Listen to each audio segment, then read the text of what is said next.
24तम पंचदन महामेलन अनुष्ठित। Chhatrapur block अंतर्गत बड़ माधोपुर ग्राम में दीर्घ 24 वर्ष धरी प्रति वर्ष एप्रिल 10 तारिख में पंचदन महामेलन महासमारोह अनुष्ठित हो आसुछि। एथिरे महाछाई, गोलिया, गुंठपड़ा, लेम्बाई और भ्यामशाली आदि 5टी ग्रामर दंडयात्रा दलर महाकाली और महादेव मिलित होइथिले। एही महामेलन समय झुणार महकरे मिलनस्थल महकित होइथिबा बेले ढोल और झांझ नादरे प्रकम्पित होइथिला। एहाकु देखिबा लागि आखपाख अंचलर हजार हजार श्रद्धालुंक समावेश होइथिला। पंचदंड यात्रा दलर सामूहिक ग्राम परिक्रमा काल में प्रत्येक घर सम्मुख में पूर्ण कुंभ बढ़ा हेबा सह ग्राम में आध्यात्मिक परिवेश सृष्टि होइथिला।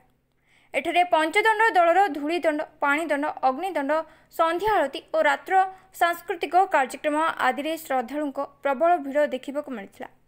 शांति श्रृंखला रक्षा पाई पुलिस पक्षरु व्यापक पुलिस मुतयन थिले। एही समस्त कार्यक्रम को पंचदंड यात्रा कमिटी और बड़ माधोपुर ग्रामवासी सहयोग में परिचालना करा जायथिला। एही पंचदंड यात्रा रे मां दंडकाली दर्शन पाई छत्रपुर विधायक कृष्णचंद्र नायक पहुंची मां को आरती दर्शन करथिले और विधायकों सह युव नेता बनोज नाहक, पूर्वतन समिति सभ्य एन दुर्योधन रेड्डी, महानादपुर पूर्वतन सरपंच अशोक पाणिग्राही, पूर्वतन सरपंच ज्योतिरंजन साहू, पूर्वतन जिला परिषद सभ्य एस किशोर रेड्डी और अन्य नेता माने और माधोपुर ग्रामर युवक माने मिसी विधायकों सह मां को आशीर्वाद नैथिले। एठी दीर्घ 24 वर्ष है निरवच्छिन्न भाव एवं शांति श्रृंखला सहित शिव पार्वती जो लोक विश्वास अच्छी गंजाम जिलार ये जो विश्वास नहीं आध्यात्मिकता रही आज बड़माधोपुर प्रतिफलन होची।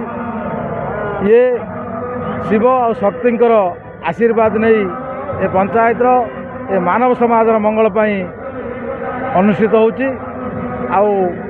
एथिपाई जिला प्रशासन हो ब्लॉक प्रशासन समस्त जनसाधारण सहयोग रे ये श्रृंखलित भाव पालन हो देखु जहाँ मु शुणा पाऊँ दीर्घ 24 वर्ष 23 वर्ष है आज पर्यंत पंचदंड यात्रा माधोपुर पंचायत रे माधोपुर गाँव में खेली आसुँचे।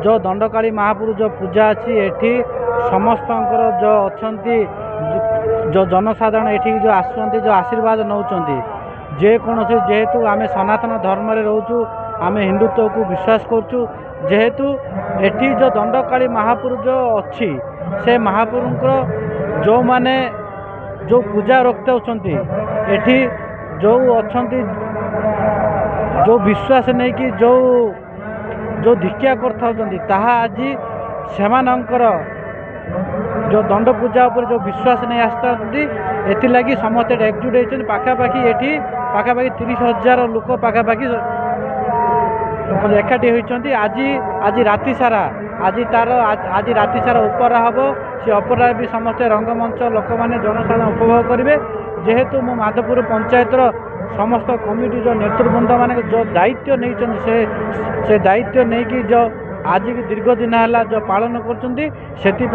युवक भाई मानू और माधोपुर पंचायतर समस्त युवक मानू गाँ कमिटी को गाँ बृंद को मु समस्त धन्यवाद अर्पण कर। छत्रपुर अरुण कुमार पंडा रिपोर्ट, IGP न्यूज।